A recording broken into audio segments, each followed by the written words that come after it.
त्रिपाठी दिए गए विषय के विपक्ष में अपने विचार प्रस्तुत करने के लिए उपस्थित हुआ हूँ। हमारा विषय है, क्या औद्योगिकरण पर्यावरण के लिए घातक है? तो सर्वप्रथम हमें यह जानने की आवश्यकता है कि उद्योग क्या है। उद्योग ऐसा निकाय है जिसमें हम कम निवेश करके अधिक अर्जन करते हैं। अतः औद्योगिकरण से तात्पर्य केवल उन कल कारखानों से नहीं है जो केवल धुओं का उत्सर्जन करते हैं।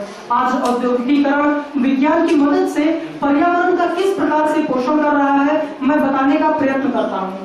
सर्वप्रथम कृषि के क्षेत्र को जब औद्योगिकीकरण के द्वारा उद्योग के रूप में प्रोत्साहित किया गया, अर्थात कृषि में श्वेत क्रांति को लागू किया गया, तब जाकर के कृषि हमारे इस संपूर्ण विश्व में एक व्यापक पैमाने पर अपना स्थायित्व कायम कर पाई और आज कृषि हमारे इस संपूर्ण विश्व में एक व्यापक पैमाने पर स्थापित है और आज वो पर्यावरण में अपना महत्वपूर्ण स्थायित्व और महत्वपूर्ण दायित्व का निर्वहन कर रहा है। इसका एक सबसे सर्वोत्तम अच्छा उदाहरण सऊदी अरब में देखने को मिलता है। सऊदी अरब के मक्का और मदीना के बीच के 200 मील के उष्णकटिबंधीय रेगिस्तान में विज्ञान की मदद से, जिस रेगिस्तान में कुछ भी उत्पादित करना असंभव सा था, उस रेगिस्तान में विज्ञान की मदद से नीम के बागान को 200 मील के रेगिस्तान में लगाया गया और आज वो पर्यावरण में अपना एक अहम योगदान निभा रहा है। इसका और एक उदाहरण है, पुणे के एक युवा इंजीनियर ने ईवीएम का आविष्कार किया। ईवीएम अर्थात इलेक्ट्रॉनिक वोटिंग मशीन।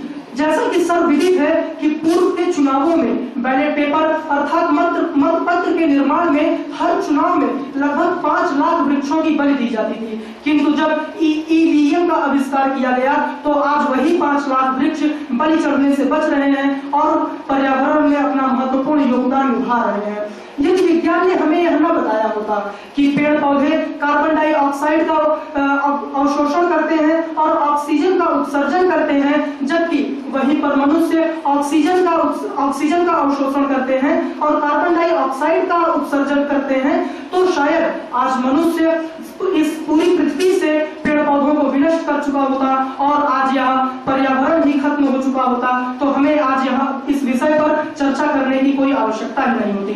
परंतु हमारे पूर्व में आए हुए कुछ वक्ताओं ने बताया कि आज किस तरह से विज्ञान ने जो उद्योग धंधों के रूप में कल कारखानों को स्थापित किया है, वो कल कारखाने आज किस तरह से प्रदूषण फैला रहे हैं। तो मैं उन्हें बता दूं कि यह विज्ञान या हमारा कोई उद्योग धंधे या कल कारखाने पर्यावरण को प्रदूषित नहीं कर रहे हैं, बल्कि ये मानव की गतिविधियां हैं जो उसे प्रदूषित कर रही हैं, जिसकी पुष्टि हाल ही में हुए एक सर्वेक्षण से हो जाती है कि भारत की 1 लाख से अधिक जनसंख्या के 142 नगरों में मात्र 8 नगरों में सीवेज की पूर्ण व्यवस्था है, 62 नगरों में सीवेज की अल्प व्यवस्था है, जबकि 72 नगरों में सीवेज की कोई व्यवस्था नहीं है। अर्थात केवल मानव की गतिविधियों से ही आज पर्यावरण प्रदूषित हो रहा है, उद्योग धंधों या कल कारखानों से नहीं। धन्यवाद।